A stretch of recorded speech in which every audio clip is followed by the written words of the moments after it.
நீங்க மதத்தை சார்ந்து எதுவும் அதிகமா சொல்றது இல்லைனாலும் இஸ்லாமியர்கள் வந்து நம்ம நண்பர்கள் இன்னொரு இன்டர்வியூல கூட அவங்க வந்து பெரும்பான்மையினர் தான், அவங்கள சிறுபான்மையினர்னு சொல்லவே முடியாது, சொல்லவும் கூடாது அப்படியெல்லாம் சொல்லியிருக்கு. இருந்தாலும் இதை நாங்க பார்க்கணும், இதை நாங்க பார்த்து கருத்து சொல்லணும் அப்படின்னு சில பேர் நினைச்சிருக்காங்க, சொல்லியும் இருக்காங்க. அதுக்கான காரணங்கள் என்னவா இருக்கு? அவங்களுக்கு இழைக்கப்பட்ட அநீதிகள் அத்தனை இருந்திருக்கிறது.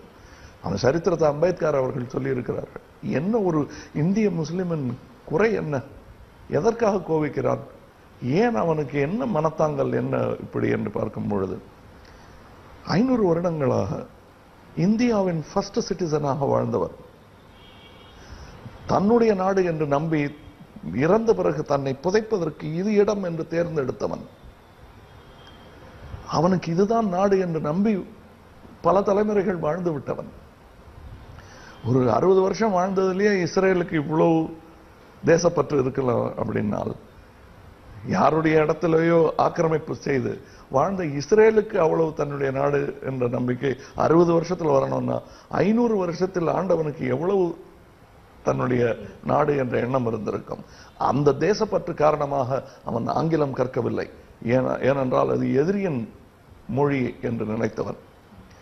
அதனால் கற்க மறந்து மற்ற சாதியினரெல்லாம் அவர் அடிவரடிகளாக மாறி, உயர் சாதியினரெல்லாம் அடிவரடிகளாக மாறி அவன் எதிரிக்கு பணிபுரிந்து சேவகம் செய்து கல்வியும் பதவியும் பொறுப்பும் பெற்றார்கள்.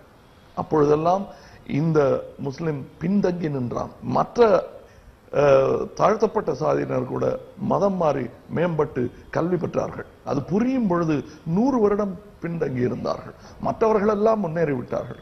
சரி, ஆனது ஆகிவிட்டது. இனி முஸ்லிம் யூனிவர்சிட்டி என்றெல்லாம் ஆரம்பித்து நாமும் நம் சகோதரர்களுடன் முன்னே செல்வோம் என்று நினைத்துக் கொண்டு சுதந்திர இந்தியாவின் கனவுகளை மனதில் ஏந்தி கொண்டு அவன் வந்த பொழுது, சரி, முதல் சிட்டிசனாக வாழ்ந்தோம், இனி புதிய அரசு வரும் பொழுது 2வது இடமாவது எனக்கு கொடுக்க மாட்டார்களா என்று நினைத்துக் கொண்டிருந்த பொழுது 2ம் கொடுக்கப்படவில்லை, 3ம் கொடுக்கப்படவில்லை, 4ம் கொடுக்கப்படவில்லை.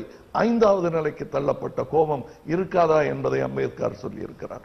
அதை நான் அவர்களுடன் பேசினேன். எப்படியும் பல பேருக்கு நம்முடைய தொழில் விரோதிகளுக்கெல்லாம் படத்தை போட்டு காட்டுகிறோம், அவர்களுக்கு காட்டினால் என்றுதான் எனக்கு தோன்றியது.